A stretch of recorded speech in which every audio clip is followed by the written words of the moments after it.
April 24, araw nga ng Biyernes, ang kasal ng isa sa mga sikat at kilala na vlogger din sa Batangas na si Kapinsan TV.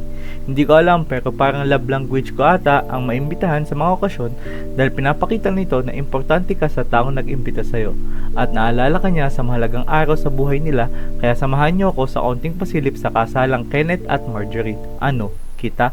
Yes sir mga Coops, ako nga pala si Kadax ang Bibi mo Bunch Mako. Pero bago nga tayo dumako sa kasal ni Kapinsan TV, ay dumaan muna tayo sa Pink Me Up para magpa-fresh at magpa-glow para naman pag may nakakilala sa atin ay mukha pa din tayong main character. Dini nga pala sa may LCC Building, 10GA Solis Street, Barangay 9A, sa may likod lang ng Katedral at Plaza Independencia.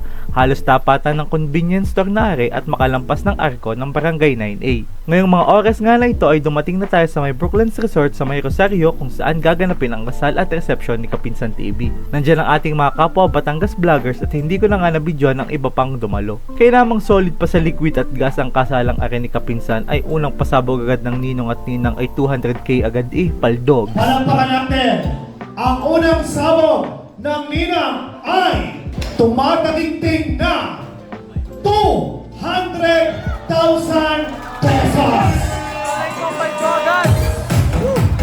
Iba sadya pagkasalang Batangas, abay syempre pwede nyo ako imbitahin kahit saan basta malapit kung saan kayo malapit.